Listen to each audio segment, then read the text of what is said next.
वाहिगुरु जी का खालसा, वाहिगुरु जी की फतेह।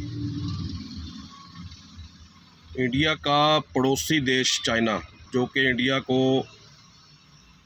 हर जगह पे टक्कर देता है। इंडिया ही नहीं, वो इस वर्ल्ड की सारी कंट्रियों को टक्कर देने में सक्षम है, क्योंकि उसने अपनी पॉलिसी इस तरीके से निर्धारित कर रखी है कि वो व्यापार के क्षेत्र में लगा लो, चाहे वो हथियारों के क्षेत्र में लगा लो, परमाणु बम के क्षेत्र को लगा लो, आप ट्रेडिंग को लगा लो, वो हर जगह पे हर कंट्री को टक्कर देने में सक्षम है, क्योंकि वो बहुत ही बढ़िया नीति पे काम कर रहा है।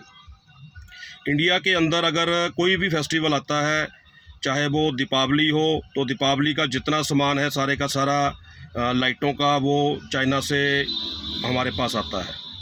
अगर वो चाइना का भेजा हुआ माल यहाँ पे ना आए तो इंडिया में हमें जो माल है वो बहुत ज़्यादा महंगा मिलेगा।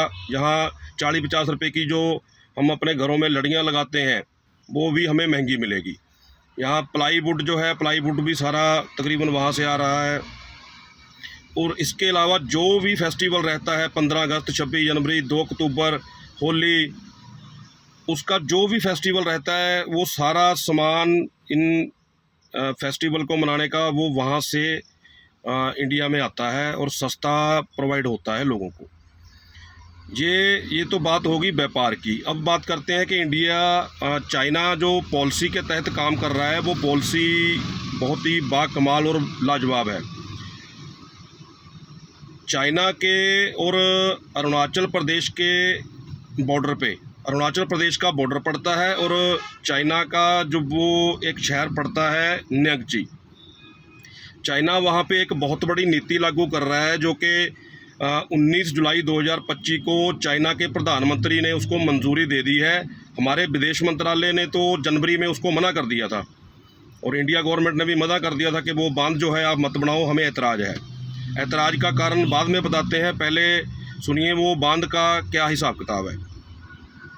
उस बांध में 12 लाख करोड़ की लागत रखी गई है और 300 अरब यूनिट वहाँ पे बिजली पैदा करेगा चाइना। अरुणाचल प्रदेश, सिक्किम और असम की जितनी भी खेती है, उस ब्रह्मपुत्र दरिया जो है, जो चाइना से आ रहा है, वो अरुणाचल प्रदेश और सिक्किम और असम के बीच में से होकर निकलता है।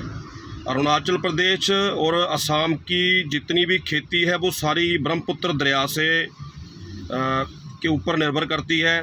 और असम की और अरुणाचल प्रदेश की मच्छी पालन का जितना भी उद्योग है वहाँ पे, व्यापार, वो सारे का सारा उस पानी के ऊपर डिपेंड करता है। अगर वो बांध बन के तैयार हो गया, जहाँ चाइना ने उसको सक्सेसफुल बना के तैयार कर दिया, तो एक तरह से वो बहुत बड़ा कार्य कर जाएंगे अपनी नीति के तहत, क्योंकि पानी जो इंडिया के अंदर बंगाल की खाड़ी के थ्रू ब्रह्मपुत्र दरिया असम, अरुणाचल प्रदेश के तरफ से होता हुआ इंडिया के अंदर आता है, वो सारा इंडिया का पानी का जो कंट्रोल है वो चाइना के हाथ में चला जाएगा। खेती सारी की सारी अरुणाचल प्रदेश की उसके हाथ में चली जाएगी। मच्छी पालन का उद्योग जो है उसके हाथ में चला जाएगा। यहाँ तक कि जो पर्यटन विभाग का वो जो कार्य है सारा, वो भी चाइना के कंट्रोल में चला जाएगा, क्योंकि चाइना की मर्जी रहेगी। जब बांध ही उसने बना दिया इतने पैसे लगा के, वो जितना मर्जी पानी छोड़े, जितना मर्जी पानी ना छोड़े, जब भी कोई रोड़े वाली स्थिति पैदा होएगी बॉर्डर के ऊपर, तो चाइना हमेशा धमकी दिया करेगा कि ये पानी छोड़ा जाएगा, और वो छोड़ेगा भी पानी।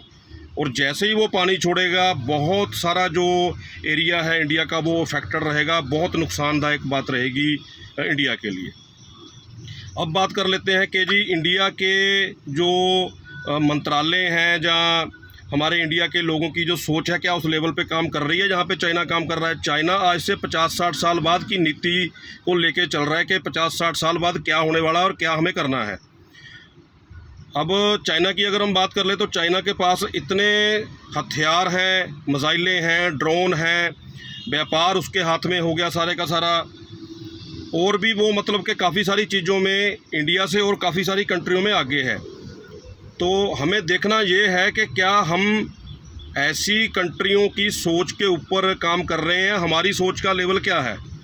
हमारी सोच का लेवल क्या, हमारे गाँव की, शहरों की गलियों में, नालियों में, जहाँ कूड़ा करकट में, स्ट्रीट लाइटों में, शमशान घाटों को ठीक कराने में, जहाँ नरेगा मज़दूरों की दिहाड़ी को ऊपर कराने में, जेबीटी टीचरों के घोटाले में, ये सरकारों ने हमें इन्हीं सब चीज़ों के अंदर उलझा के रखा हुआ है। तो हमें ज़रूरत है इन सब चीज़ों से बाहर निकल के उस लेवल पे काम करने की जहाँ पे चाइना काम कर रहा है, और अपनी सोच का लेवल बढ़ाना पड़ेगा हमें, ताकि लोगों को आगे चल के तरक्की मिल सके, लोगों की सोच का जो लेवल है वो ऊपर जा सके, इंडिया जो है तरक्की कर सके। वाहिगुरू जी का खालसा, वाहिगुरू जी की फतेह।